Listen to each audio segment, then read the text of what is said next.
Hari Om to all the Atmajyotis and Jnana Jyotis. Welcome to our last session of Ashtavakra JJ. We shall begin with the prayer. Om Guru Brahma, Guru Vishnu, Guru Devo Maheshwaraha, Guru Sakshat Parabrahma, Tasmai Shri Gurave Namaha.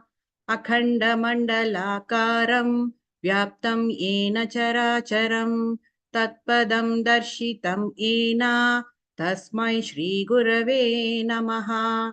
Narayana Samarambham, Shankaracharya Madhyamam, Asmadacharya Paryantam, Vande Guru Paramparam, Sadashiva Samarambham, Shankaracharya Madhyamam, Asmadacharya Paryantam, Vande Guru Paramparam. Hari Om. Welcome all once again. Today's session is actually each JJ will be speaking on a particular given topic for about 10 to 12 minutes. And we are expecting our Sadguru Shri Prabhuji also. I think he may join soon. I think we can start off with Sarvananji because I think he has some meeting and he has to quit early. So we will start with the Sarvananji. Shall we start, Purnimaji? Vaniji also is yet to join. Prabhuji had just called. He's joining. He's joining. Hari Om, Vaniji. We Hari can Om. start up? Wait for a minute. Prabhuji Okay. is joining. Okay, okay. Sarvananji is getting ready. Okay. You Anyway, can start, I guess. yeah, Prabhuji will join. Sarvananji Yeah. will be talking on the topic implication of the word yoga in Bhagavad Gita. Timer, anyway, Sarvanji is keeping the timing. Yeah. Hari Om all. Let me start with some You slides. want to share screen? You are Yeah. able to? Yeah. Okay.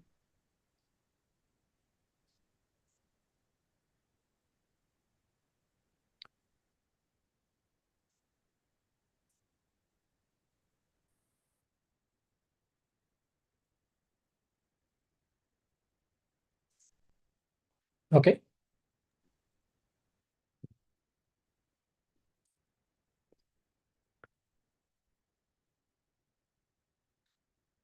Hari Om all. Hari Om to all the Atmajyotis present here, and pranams to Sadguru Prabhuji. So today, the topic that I'll be talking on is on the implications of the word yoga in Bhagavad Gita. The word yoga is very commonly used in to represent multiple concepts, while in Bhagavad Gita, let's see like what is the importance, or like why is this word being used and where is it used, right? To start with, every chapter in Gita ends with the word yoga, right? And so the natural question that comes is like, why end every chapter with the word yoga, right? And let's start with the common usage. Yoga means to unite, right? So now let's go with that concept. To unite from Bhagavad Gita point of view, what to unite and why unite, right?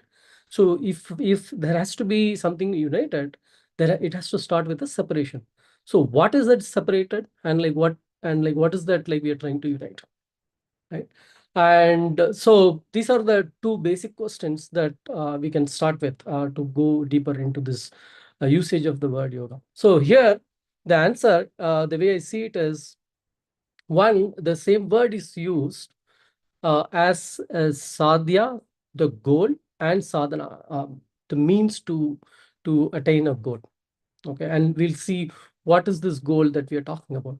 And same way, the word is also used as jnana, to be known, and jnana, through what? The knowledge through which we come to know something, or both to represent the science and the technology. Science of that the biggest science that one needs to know, and knowing that how to apply that science, the technology to apply that, to achieve that, right? So the same word yoga, in Gita, if you see, it has been used in any of these three concepts. That's how I have seen it in my understanding of Gita, right? So let's see, right? So it is, Gita is mainly who gets into it, for a spiritual seeker, who is in a journey. And the seeker starts with, the starting point is like separation, me, right? And the separation, having sorrow, right? And the separation having, with sorrow, and this me individual is doing this karma, right? So naturally, the beginner is doing the karma, and outside me there is this Ishvara, right? Whom I look up to, right? And like having bhakti to. And the end, what we can see is that, like, I am separate, this world outside me and this Ishvara, there is this separation, right? And as long as the separation, there is this sorrow, and the union of this leads to bliss, and the union results in the knowledge of Brahman, that being the knowledge, jnana. So if you see, Bhagavad Gita can be seen, the 18 chapters of Gita can be seen as like every 6 chapters organized in like these three yogas: karma yoga, bhakti yoga, and jnana yoga. And if you see, even for a seeker, it's a very natural progression, where the seeker is like constantly involved in action, so is always involved in karma. It's just that with ignorance, the seeker is doing action, which is leading to the sorrows, right? And samsara, and then, like, with bhakti, right, is able to cross himself, and with the real jnana is able to realize the ultimate, and then, like, uniting, finally resulting in the union with the ultimate, right? So the way the the chapters in Gita, I see that, like, it's organized in a very natural progression for a seeker, from karma to bhakti to jnana. And in another way, I see it as like starting with me, and then the Ishvara, and then, like, finally resulting in the union, and which is the core concept that Gita is taking to its Tattvam Asi. You are that only. And the way I see it is like, it's a complete science, right? For someone like a seeker to realize, to reach the ultimate, all possible questions and all possible techniques are like covered in the 18 chapters, right? Starting with sorrow, why sorrow, and what needs to be avoided, the attachment, right? And then, like, what is real, the Sankhya Yoga, and like karma. I am doing karma, like, should I drop this, and then, like, focus, go into this? No, you do it, but how should you do the karma, right? And then, like, uh, but if I keep doing it, don't I accumulate karma? Then, like, it takes to karma sannyasa, right? Then from karma sannyasa to, like, where, like, you offer the actions, the results to God, to actually renouncing all the actions, is as well towards the end, which is much more advanced for a seeker. But once the seeker is able to go there, like he's able to do it, and then like how do I do it by controlling mind, how to control the mind, dhyana, right? So if you see very naturally, the chapters in Gita take the seeker from step by step by step by step, and in that process, I feel I the way I see it is like it completely covers all the aspects, uh, uh, all questions a seeker will have to get away from this sorrow, to realize the ultimate truth, and get the bliss, right? And finally reaching attaining moksha, which is the goal for Gita. And like how do you finally reach the goal? By first, just to summarize, right? uh, Having chitta shuddhi through these techniques, purification of mind, and by once you purify the mind, and then like you when you are able to uh, surrender to God, and that's where the union happens. And for someone to surrender, uh, it the the person has to be the seeker has to be in the pure form, and through all these techniques he is able to attain that and then finally reach. So in short, the way I see it is Bhagavad Gita can be considered as a Purna Yoga, the complete science, along with the technology to achieve it. It just doesn't tell what it is. Like it doesn't give the theory. It doesn't stop with the theory, but Krishna goes on to explain how to do it, and like hey, what happens if I'm unable to complete? No, it's not like you lose everything. Okay, you start again, and like you start from wherever you stopped in this life, and continue to go on. And that way Krishna encourages the seeker to not worry about how much he can complete in this life, and like but focus on the goal, which is like completely have him as the final goal, and continue, and rest he will take. Krishna will take him and will absorb him, right? So that way um, um, uh, we can see that it's the complete science and technology for one to learn the entire truth, and we can follow, and like we can reach that. With that, I would like to stop my talk. Hari Om. Thank you.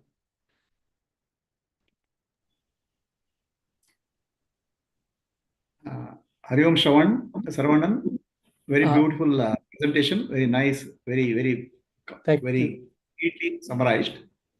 I can understand karma can be yoga. Okay. I can get Jnana can be yoga, but how Vishada can be yoga? Yeah, so Vishada Yoga, it starts with the sorrow. Here, what is the science is like what I see is the sorrow came from one, ignorance, and two, attachment.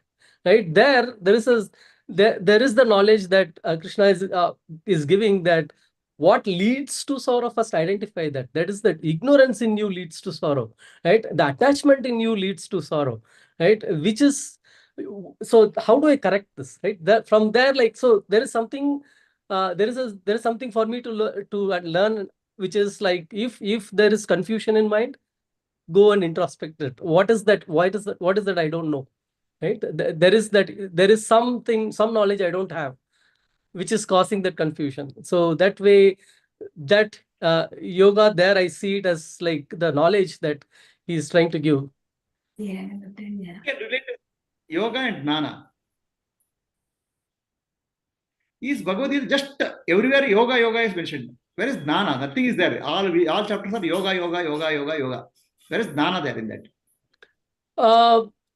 So jnana in terms of knowledge, right? So I see it in every chapter. There is the knowledge being given, be it karma yoga, like how to perform karma, or jnana yoga, what is the reality behind the whole existence, or bhakti yoga, Right? So that knowledge is given in every chapter. So there, the chapters actually become the knowledge, and so that's how I see it actually. Okay. Wonderful. Thank you. Okay. Thanks, Guruji. Thank you, Hari Om, Guruji. We are all truly blessed to have your presence today in our session. Yeah. And So Saravanan-ji, anybody can shoot Saravanan with questions. Saravanan is the sitting duck. Anybody can shoot. actually, in today's session, that Purva Pakshi Siddhanta QA thing is not there, Guruji. Just the presentation. Okay, please go ahead. No, Prabhuji is the Purva Pakshi for everybody. Today, only Hari you. Om, Prabhuji. Okay, Hari Om. So beautiful presentation by Saravanan-ji on the topic. Yeah, yoga has several meanings, but with reference to Bhagavad Gita, you've really taken it very well. Very nice presentation. And yeah, thank you, Saravanan-ji. Very nice, Ravananji. Thank you, Vaniji. And our next speaker will be Kanti-ji. She will be speaking on the topic, Managing the Mind, a Vedantic Perspective. Saravanan-ji, you will keep the time? Yeah, sure. Hari Om to all. Hari Om Guruji. With the blessings of Guruji, let me start with this topic, that is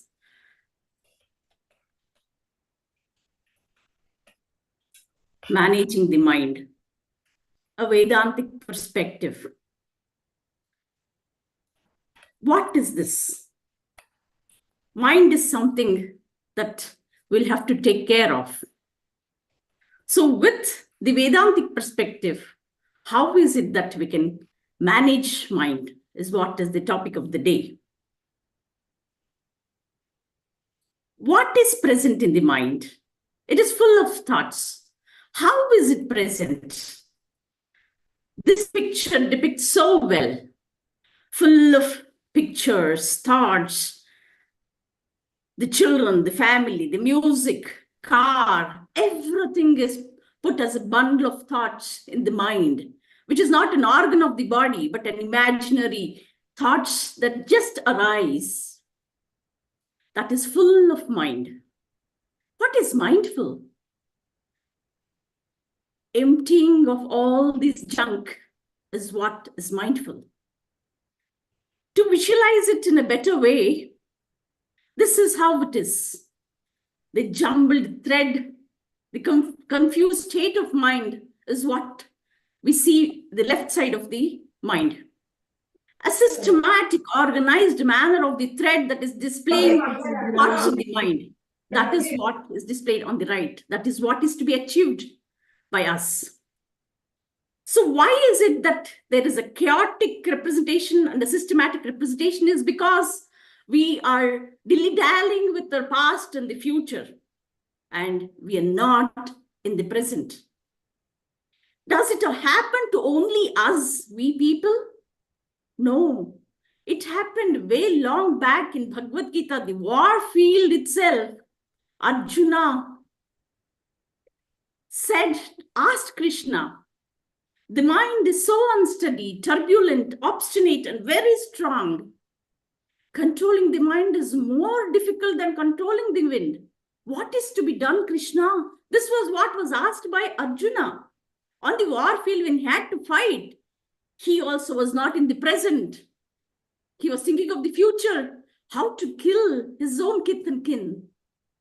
Then Krishna says in 6.35 Bhagavad Gita, Arjuna, no doubt the mind is very difficult to control.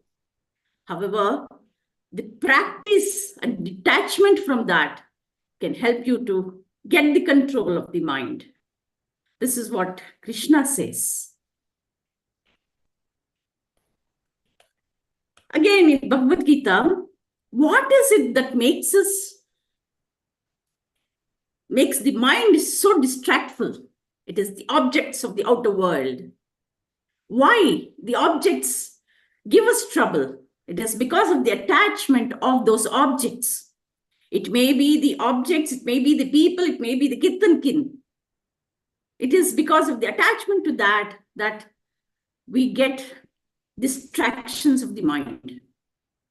And that attachment gives craving. And craving, if it is not satisfied, if it is unsatisfied, it goes to anger or any other emotions, the sadness, the resentment, all those comes into picture.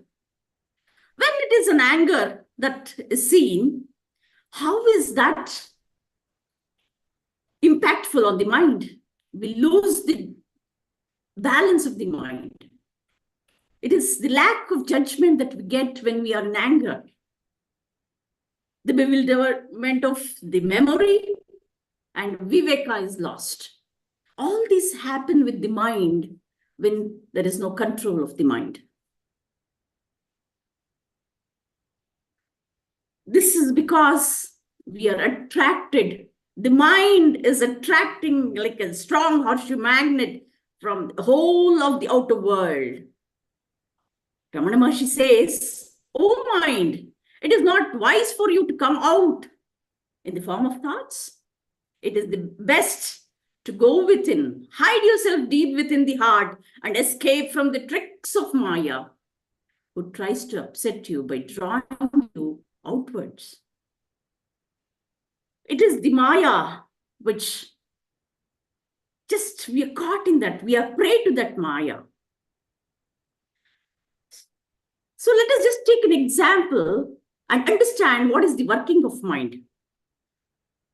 Imagine that I am going to do meditation. All of us are going to do meditation, what Guruji has taught us. So mind is here.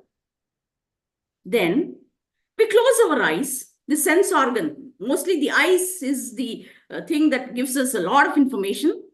We close our eyes. Most of things are closed. The sense organs is limited. The perception from sense organs are limited. Then the memory raises up and remembers all the instructions given by Guruji, and it is applied in practice, what is to be done. The breathing has to be concentrated, all those follows. And the action organs, that is the limbs, the legs, the hands, and all the chin mudra, all those follow. Half an hour of meditation is over. I am so calm and peaceful. After a while, when I open my mind, what happens is there's something that pops up. I have done meditation. The ego claims that I have done meditation. My mind is so peaceful. There comes the doership, enjoyership. But there is something else. The intellect tells you must have viveka. You should not go behind this ego. But still, the mind cannot understand. So the mind cannot have control over itself. There must be something else to control the mind, to manage the mind. It is nothing but Sakshi. It is from Sakshi that mind and everything else can be managed. So mind cannot control itself. Mind cannot manage itself. So being at Sakshi, we can be very peaceful and calm. This is what was told by Krishna to Arjuna also. And Ramana Maharshi says, mind is only the aggregate of thoughts. Thoughts cannot exist but for the ego. So all thoughts are pervaded by ego.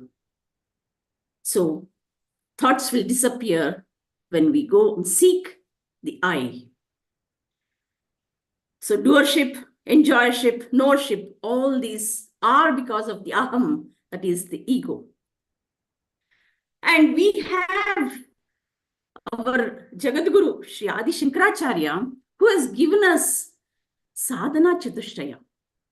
This is another perspective of Vedanta. How to manage mind. We have viveka, that we saw, vairagya, that is non-detachment, that is detachment, not the attachment. Then mumukshata, the burning desire to get liberated. And then the shat sampatti, that is shamadama, uparti, tidiksha, shraddha, and samadhana, that is control of the senses, the mind, Then Ragadvesha has to be dropped. Then tolerance, Sitiksha is nothing but the tolerance to any calamity, any circumstances. Then the focus of the mind, and with the Shraddha, that is the Guru Shraddha and the faith on the scriptures, we must do all this and follow all this to achieve the mumukshutva, that is the desire for liberation. And again in 2.64, Krishna says, the self-controlled man, moving among objects with the senses and restraint and free from both attraction and repulsion, attains peace. So all this information put in the form of a PPT, each and every word, it belongs to our Guruji. That is what has been given to me by our Guruji. And my heartfelt thanks to you, Guruji. Hari Om. Kantiji, I am a bit confused. So you say you have to be in the present moment. Yes, How Guruji. can be in the present moment? The moment I say it's present moment is already past. So let us say 9 o'clock, 1 minute is the present moment. The moment I say I'm present in 9 o'clock, 1 minute, it's already past. So how I can be in the present moment? So at that moment, I'm in the past. 9 o'clock means I'm here, means I am talking to you. I cannot be thinking on what is the presentation I share, how did I talk. If I think all those, then it means that I am in the past. The moment I am talking with you, it is that I am in the present and in the presence, because it is automatically coming out. It's not a prepared one. Now that I am talking to you, it's not a prepared one. So this moment I am speaking to you, I am in the present. So Okay. present is being in the present always, not even a minute, but planning is also needed for our living. That is being in the, not with anxiety or worry, being in the past and future, that shouldn't create it. But with the experience of the past, being wise and using Viveka, and what is to be done for the future, that has to be amalgamated with our being always in the present, most of the time. Wonderful. Next question. Being in the present moment and being in the Sakshi, is it possible simultaneously? It is the same. Being Being in in the Sakshi, Sakshi means observer. Sakshi is not a doer. How can he be in the present moment and be Sakshi simultaneously? see, being in Sakshi means it's not that I should be in a meditative state always without doing any work. But abiding in the self is something that happens automatically when doing work. So it is that I am abiding in the self, but all the activities of me is continuing. So that means say that I am in the present and I am in the self also. So being in self itself is being in present. That is presence. Wonderful. Wonderful. See, in the present moment, there is no split. The subject of a split is not there at this moment. The moment you think of, already split comes, past and future comes. So if you are present fully in something, the doer and deed disappears, only doing is there. Okay. Now, there's no Sakshi and object to be witnessed. It's only doing is there. So the moment the I thought comes, the Sakshi comes into picture, observer. Others what happens, the Sakshi itself takes the form of doing. There's no split to that. So you cannot be in the present moment. You are the present moment. Okay. Hari Om. Beautiful talk. Thank you. Hari Om. Thank you, Kantiji. That was really a very beautiful presentation, and answer also very well said, Alva Guruji. Claimer can never be in the present moment. It cannot be. The moment you claim, you are already absent. Claiming always happens in the past or future only. About the past or future. Very, The very better way of saying is, you cannot be in the present moment. You are the present moment. Yes. and very confident answers from Kantiji. Very well done, Kantiji. Thank you very much, Thank you, Kantiji. Nandini. Wonderful. Wonderful. So moving on to our third speaker, Purnimaji. Her topic is Life is but a dream. Purnimaji, you will keep the timer? Or Gayatri ji, can you keep the timer? Gayatri. Gayatri? Yeah, 10 minutes, huh? Yeah. Let her just start. Okay. Hari Om Prabhuji, Hari Om to all the Atmajyotis. So this is going to be a very freewheeling talk. I mean, it's a more musings on Maya. I would have loved to call it that also. So I was just generally thinking about Maya, and so many things have been said about it already. So what else can be said was the way I was thinking. We are all from the Advaita Vedanta school of thought. So I was thinking when somebody says Advaita Vedanta, what are the three words that come to mind immediately? Not Vishishta Advaita, not Dvaita, but exclusive to Advaita. So I thought of these words: Ajnana, Maya, Mithya. Ajnana, perhaps you might find in the other schools of thought, but this Maya and Mithya are exclusively the domain of Advaita Vedanta. And then Advaita Vedanta itself is an interpretation of Vedanta, basically. It is one school of thought. So what do the Upanishads themselves have to say about Maya, Mithya, or have those words actually been used in these scriptures is what I was thinking. And so Upanishads, they talk of Purusha and Prakriti majorly, is what little we have heard, I thought. And then actually they go to great lengths to describe the origin and creation of the universe. And they never really say it is Mithya or Maya. In Chandogya, in fact, Tattvamasi, 9 types, he'll explain the origin of the universe, how it has come from Brahman, all these. And Brihadaranyaka also describes the 3 states of existence without actually using the word Maya. Taittiriya also. In fact, Taittiriya has got an upasana on the BMI itself, all the Panchakoshas. So, where is the reference of Maya and Mithya in the Upanishads was my thought. So, what did I do? I did some armchair research. Chat GPT. It threw up some shlokas from the different Upanishads. And fortunately, I did some back checking. I checked whether these shlokas are actually giving the words Maya and Mithya wrong. So please let us not do chat GPT research. It is not always right. So that much I realized, thank God. And then I actually did some more research and fortunately came across a paper, authentic paper on this Maya Mithya thing.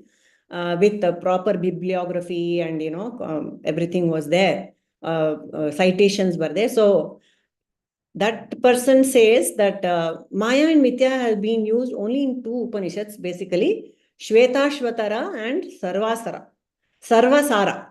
So they are all minor Upanishads. They don't have, that's why we haven't heard more about them. But the major thing about Maya and Mithya comes from our Shankara Bhagavatpada.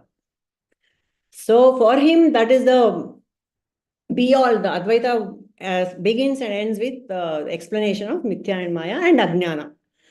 So in all of his works, they are the central theme, be it from Tattva Bodha up to whatever, all the scriptures that are Shankaras.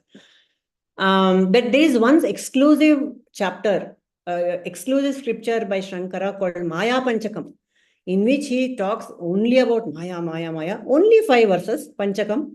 So I wanted to take a peek into it and say what else he's telling about Maya. So it's very interesting, very short, just, few 5 into 4, 20 lines. So the refrain of this Maya Panchakam is Aghatita Ghatana Patiyasi Maya. Means a Ghatana, an event, which has not at all happened, Aghatita. So Maya is this entity which makes an Aghatita Ghatana some impossible things are happening. That is the job of Maya, to make an impossible seem possible. A simplest example is dream. In a dream, I do all sorts of things. I fall off a cliff, I grow wings and I fly. It has not happened, but it appears as if it has happened. So this is a refrain of this Maya Panchakam. In all the 5 verses, last line is Aghatita Ghatana Patiyasi Maya. I think it's a brilliant way of explaining what Maya does actually. And so quickly, just one line from each verse.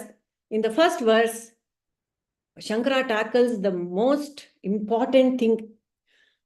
We can imagine what is the utmost in Shankara's mind when he says this. He says, this Maya, she creates Jiva Ishvara Bheda.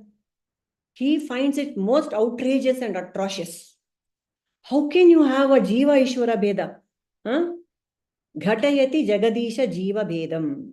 So, in the realm of Maya, we have that Prathama, first ignorance, Ajnana is about I am different and God is different. That is the first thing he feels is outrageous.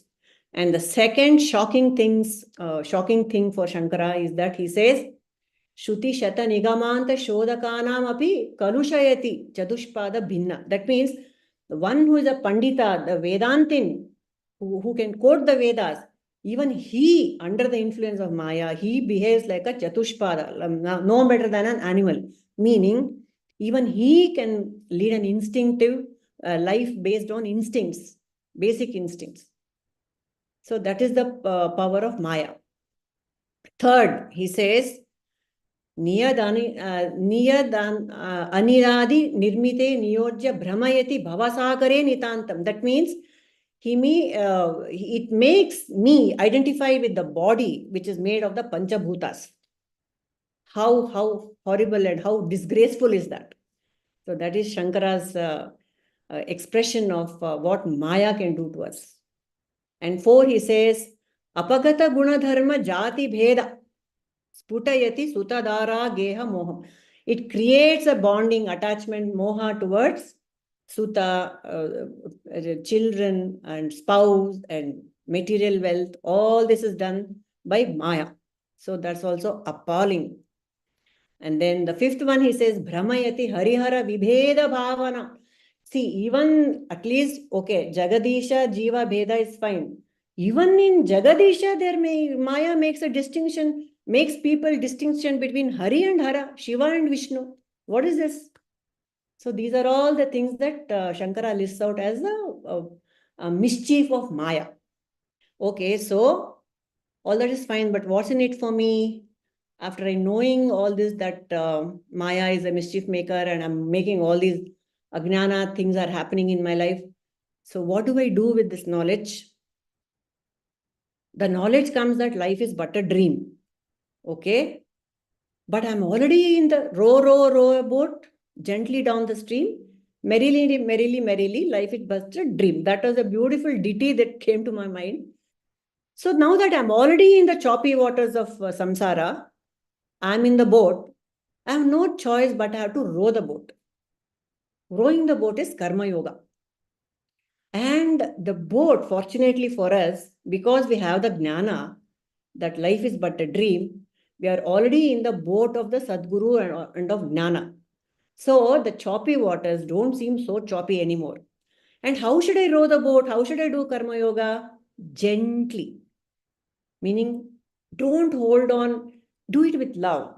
Do it with dedication. Do it with the bhava of surrender, sharanagati towards the Lord. And hold on to my convictions, no mind is free of raga, dvesha, likes, dislikes. They're always there. But don't hold on to them so strongly. Let your opinions fit loosely on you. When I do this, the rowing the boat will be a gentle and happy experience. Merrily, we can go down the stream of samsara, because we know that life is but a dream. These are the thoughts that came to me about Maya. Thank you, Prabhuji.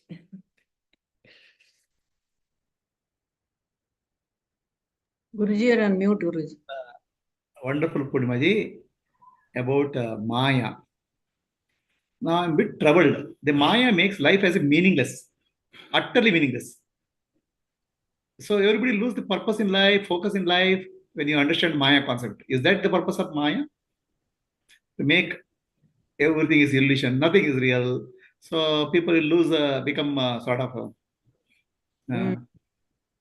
No, dull. because I might think that I have understood that Maya is an illusion and all that. But if a mosquito bites me, I feel it. So it is experientially real only. Jagat is experientially real. So I have to do something about it. Wonderful. So next question. Who has Maya? Is Jiva has Maya? Or Brahman has Maya? Ishvara has Maya? Or Brahman has Maya? Who is this Maya fellow? Yes. So this Maya is the Sakshi, which has been identified with the body-mind complex. That is in Maya. All the teaching is for that Sakshi, which is in Brahma, which is associates itself with the Jiva. So that is the teaching is for the Sakshi only. That fortunately for me, Prabhuji, just yesterday in Dhruptrita Viveka, you were talking about it. So I remembered it immediately. And I was discussing also this evening, yes. But that's such a beautiful, I mean, that clarity came when I heard it again, that there is nobody else. There is nothing else, in fact. So, because we are talking of Maya, there is nothing else. There's only Sakshi. A little Brahmi. Yeah. Everything is Maya. Is Maya itself is Maya? No, Maya is the Oh. power of Brahman. Is Maya there really? Maya is the power of Brahman. That's another problem with this Maya. Immediately, people say that Maya is illusion. No, Maya is not illusion. She creates illusion.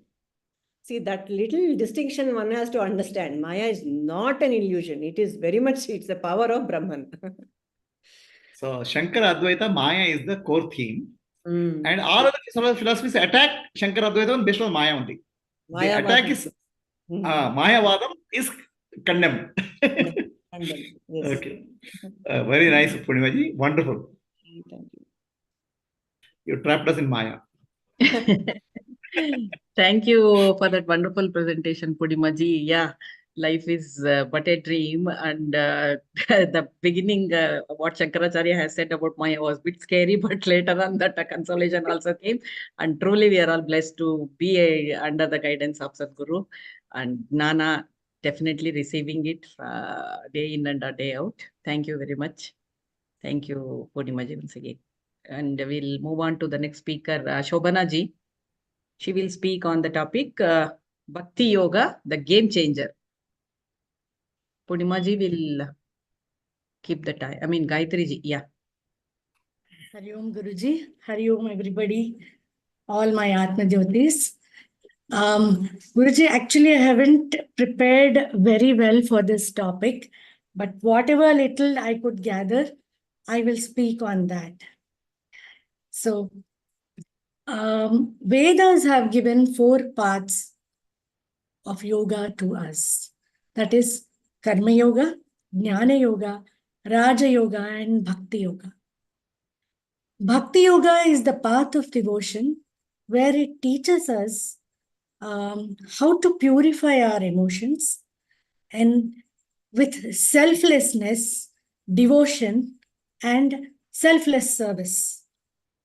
Now, here, when we think about the mother, the love she gives to the child is so selfless.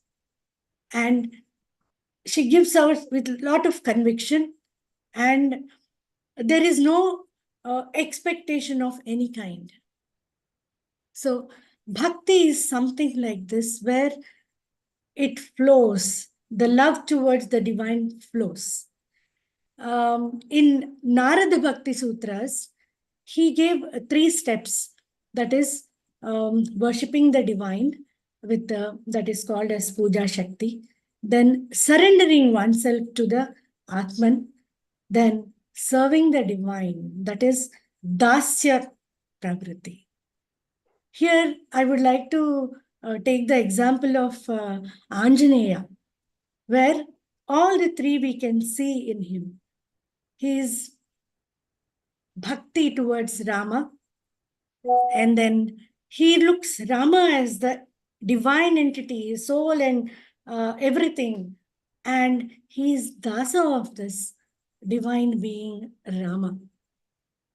So again, when we go to the Gita, Gita says bhakti is the culmination of all the yogas.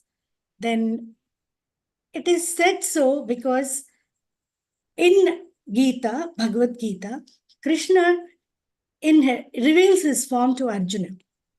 There, he shows his divine form and he expresses himself in everything. He makes Arjuna realize that he is everything. Arjuna also sees himself in him. So he says, everything, every yoga that is being taught in bhakti and in this Gita and all the yogas are culminating in me only. Everything is my form, he says.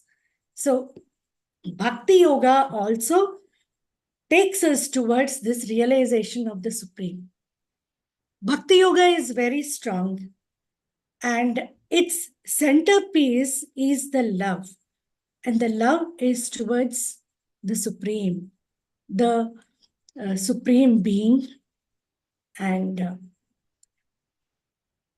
all in, Guruji, I think I'll stop here because I need a little more preparation. I won't be able to go through it without preparing. Wonderful, Shobha. You just speak. Don't worry about preparation. Okay. Whatever comes to your mind, you just speak. Okay. See, bhakti, don't prepare. Just speak. Bhagavan will speak through you. I know. Yeah. Bhakti Yoga, we have examples of so many saints in our country. We have Purandara Dasa, we have Mirabai, then we have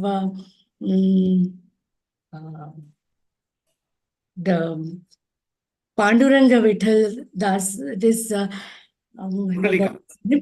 Pundarika. Pundalika.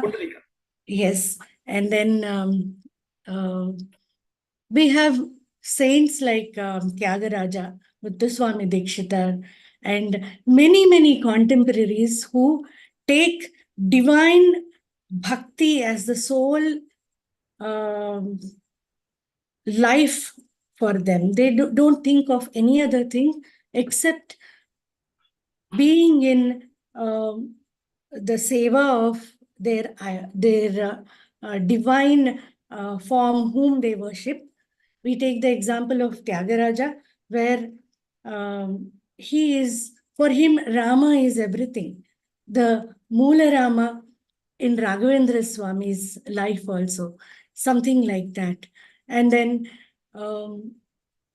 Bhakti Yoga, for a practitioner of Bhakti Yoga, it means purification of heart. Purification of heart through divine love. And this includes the sadhana prakriya also, where sadhana chatushtaya, that is viveka, vairagya, and shat sampatti, also happen to be there.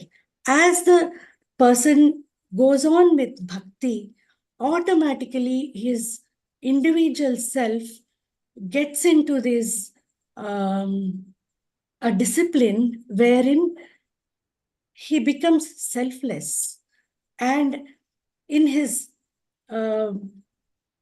devotion he becomes very humble and believes that these are the certain qualities that will take him closer to his deva or whoever he is worshipping. Say the whom he is worshipping could be his guru also, and through these cleansing processes, he gets closer and closer to the divine Guru. And then it's like the example of Radha and Krishna, if we take, the devotion of Radha to Krishna and the gopis to Krishna is so much that they imagine themselves to be inside him all the time. And the Rasa Leela is a beautiful example of Bhakti Yoga, wherein they become one with the divine, culminating in the realization of who they are. So I believe Bhakti Yoga takes everybody towards the path of self-realization. At least it brings us to a certain satsanga where we find our own Guru, and the Guru takes us through the rest of the thing, that is Shravana Manana Nidhi Dhyasa, and then ultimately the self-realization happens. So I say Bhakti Yoga is a real game changer, wherein the Mukshu inches closer to the realization, and he is waiting for the Guru to come and hold his hand and take him towards the right path. Therefore, Bhakti Yoga definitely is a game changer. Thank you. Wonderful, Shobhanaji.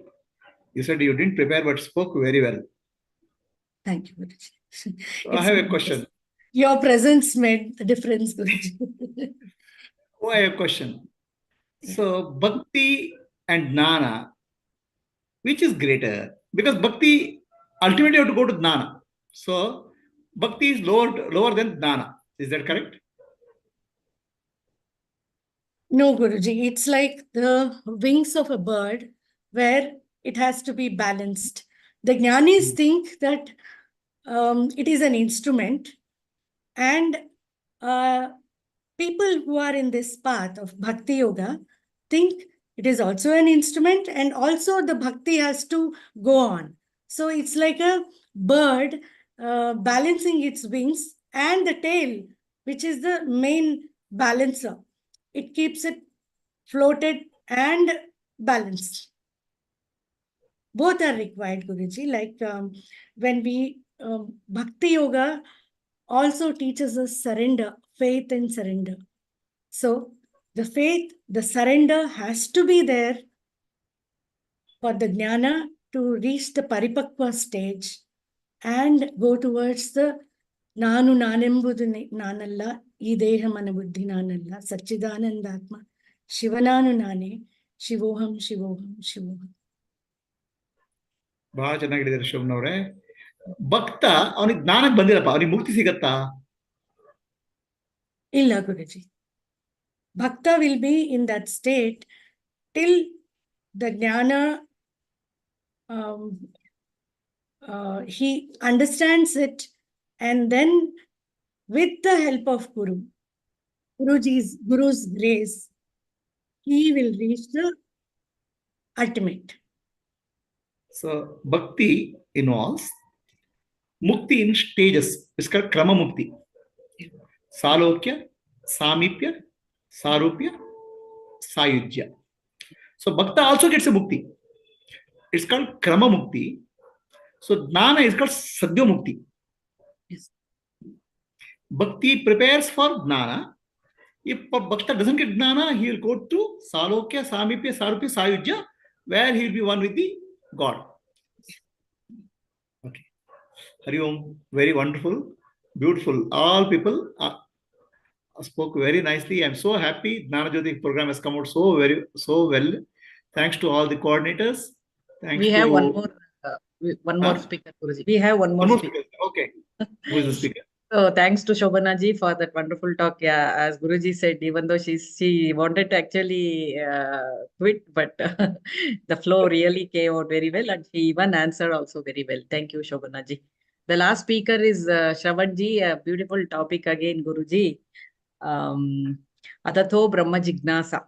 An exploration Adhato of Brahma the Jignasa. Oh, Actually, this should have been the first topic, but anyway, to keep the people, let's give go people more again. Begin. interesting content now. Okay. 1 second. So, Hari Om, Prabhuji, Hari Om, everyone. This was a very intriguing word. Adhato Brahma Jignasa is the first aphorism, first sutra of Brahma Sutras, right? Now we have a popular another set of sutras called Yoga Sutras, which also start with the word Atha Yoga Anushasanam. In both, this beginning word is Atha, and the normal English meaning for this is now. Atha means now. Now, I have tried to understand this in my own way earlier. And like Purnima ji, I also thought, let me do some research and looked at lot of research things, including ChatGPT, which threw up Athato Brahma Jignasa in 3 or 4 Vedantic things. And in most of them, it used the same word. Adha means now. But if I had, fortunately, of course, I have also gone through Shankara's commentary on Brahma Sutras. He came out with a totally different perspective for the word now.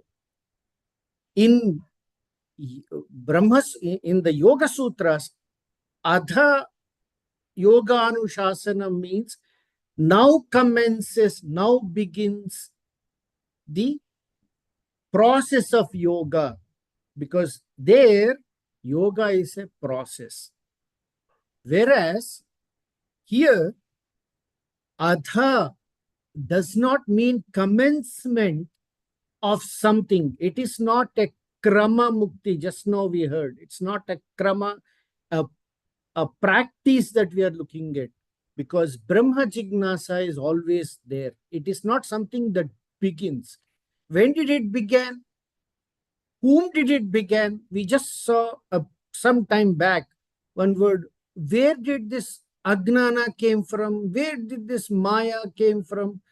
All this is there only in Brahman, only in Atman, only that is there.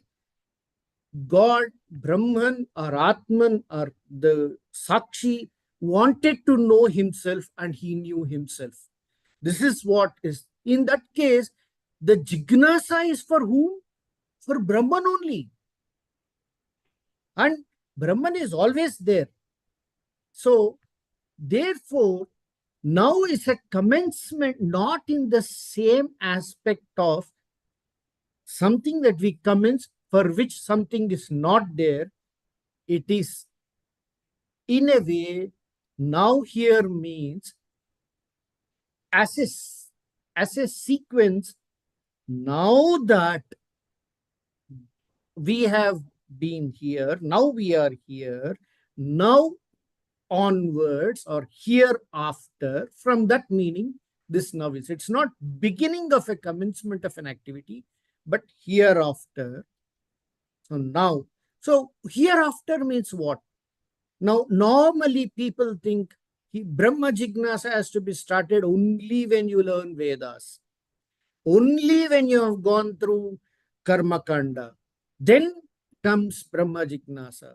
We have this popular notion, only when you have gone through Karma Yoga, Bhakti Yoga, then you come to Jnana Yoga. Again, this is yoga. Now here, Shankara says, this is not that sequence. It says this sequence is referring to some preconditions or pre-qualifications. So you pursue this Brahma Sutra, Brahma Jignasa after having acquired some qualifications. So what are the qualifications? The qualifications are already been discussed some time back. They are the sadhana chatushtaya, which is viveka, vairagya, shatsampatti, and mumukshatva. Why we are saying that after this Brahma Jignasa can be, this Brahman can be deliberated further on. Now this looks little contradictory. Earlier we said there is no sequence. It is always, Brahman is always there. But the sequence in happening in the knowing of Brahman by the Brahman, he is to look at himself, as to turn inwards.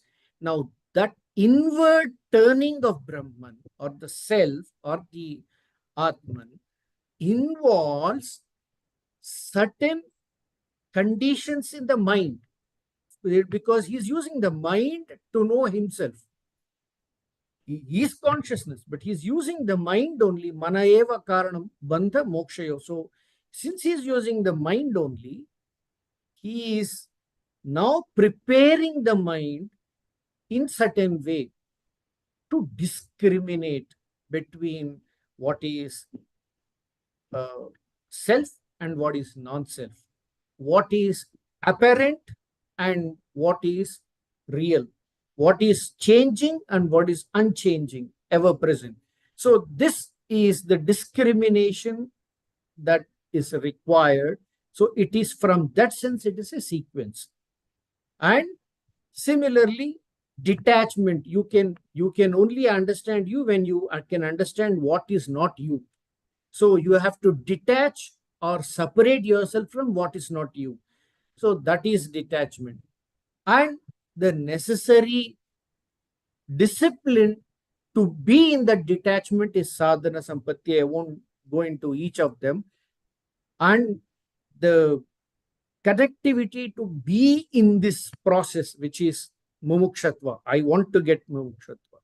So if this is the case, what we are now seeing is adha here means after having gone through certain qualifications and now be preparing yourself. Now let us do Brahma Jignasa.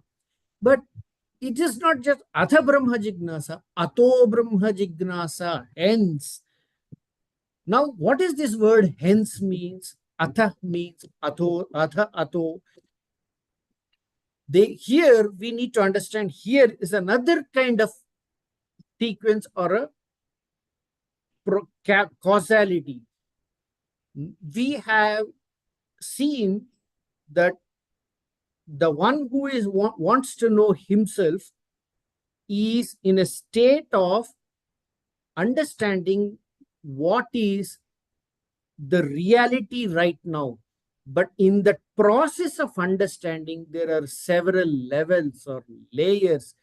And for attaining this, Vedas have talked about several processes which meant that the current aspect or current status of Jiva in the current loka can be changed to higher and higher lokas.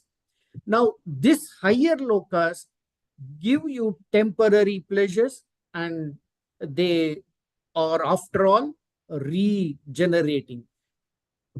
But the Brahma Jignasa here is not of that aspect. The inquiry into Brahman is for not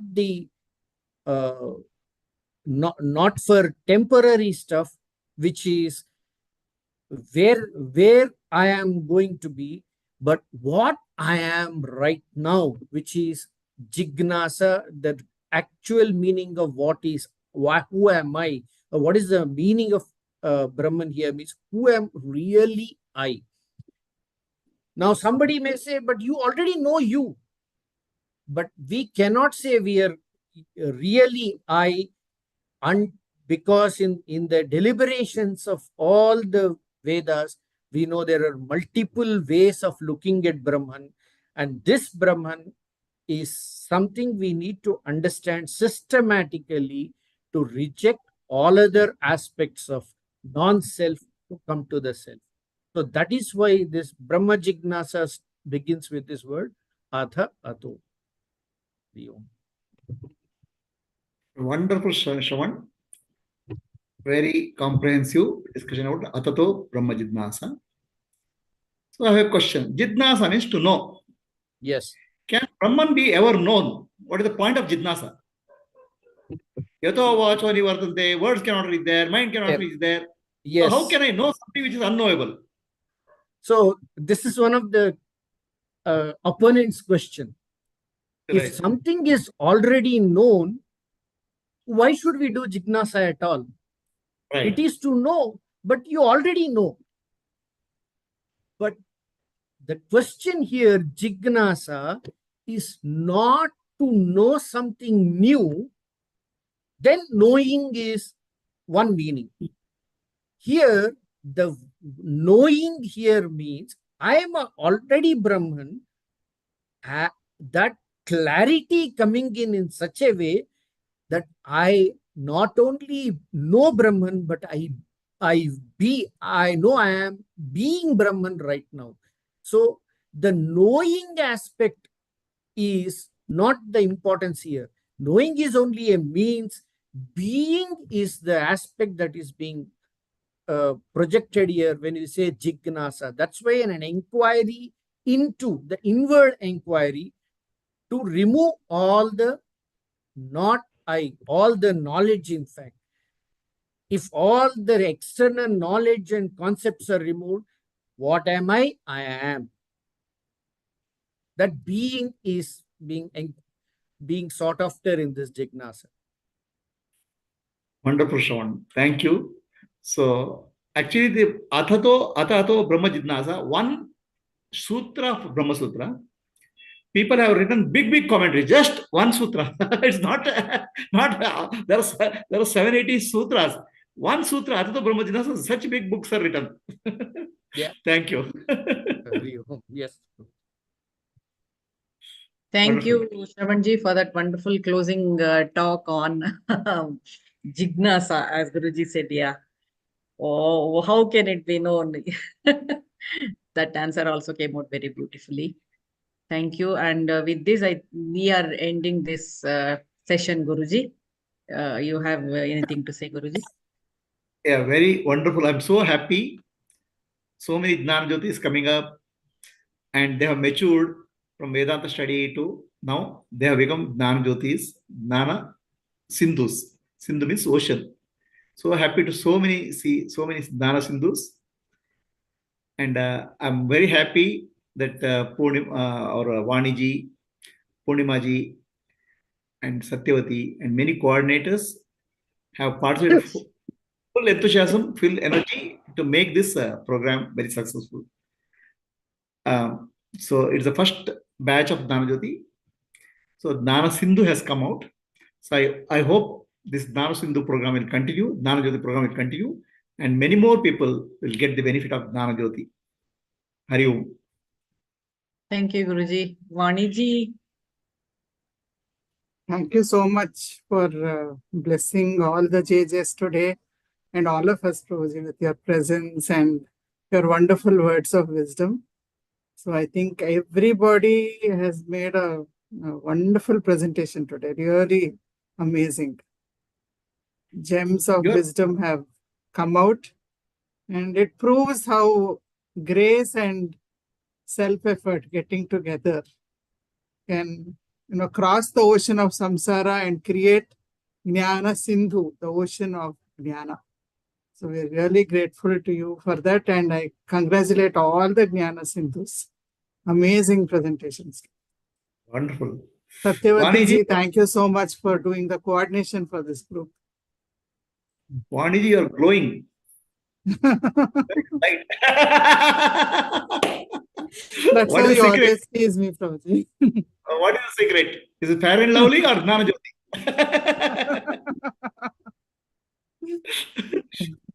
It So is happy. Sadhguru's grace, Prabhuji. What after Jnana Sindhu? What after ocean? What to do? After that, what to next? So you are taking Jnana Bindu is made it Jnana Sindhu. Then after that, what? What is the future for these people? Or That what is is the in future your of hands. In your hands, Prabhuji. So, what is beyond Jnana Sindhu?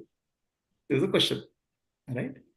So, after Jnana Sindhu, we have to see how each person who has gone through Jnana Sindhu program can meaningfully develop their knowledge and also impart to others. That's the whole purpose of this Jnana Sindhu program. True. The purpose is to create the teachers or people who will take up the teaching of Vedanta, clarifying and guiding people. So how we can take this program further is what we have to give thought. And Yes, any Prabhuji. suggestion from all the people are welcome. So Yes. Jnana Sindhu has to continue the knowledge which you have done in the AVSC and Jnana Sindhu has to reach many more people. How to do that is what we think of. So any Sure, suggestions Prabhuji. are welcome.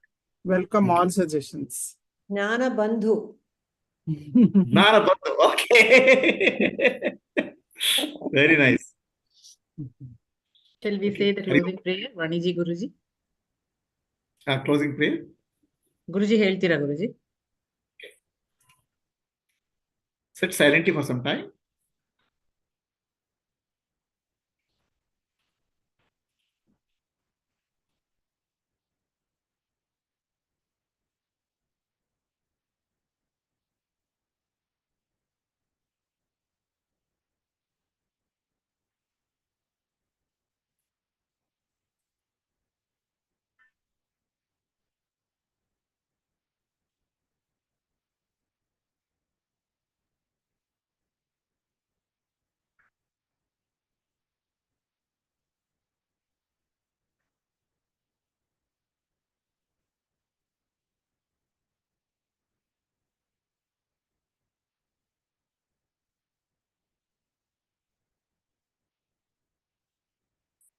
Asatoma Sadgamaya Tamasoma Jyotirgamaya Mrityorma Amritam Gamaya Om Shanti Shanti Shanti Purnamadaha Purnamidam Purnat Purnamuduchyate Purnasya Purnamadaya Purnamevavashishyate Om Shanti Shanti Shanti Nanu Nanembudu Nanalla Ideha Manabuddhi Nanalla Sachidanandatma Shivananane Shivoham Shivoham Shivoham Atmadarshanam Brahmadarshanam Brahmadarshanam Satyadarshanam Antarjyoti Bahirjyoti Pratyakjyoti Paratpara Jyotirev Jyoti Swayam Jyoti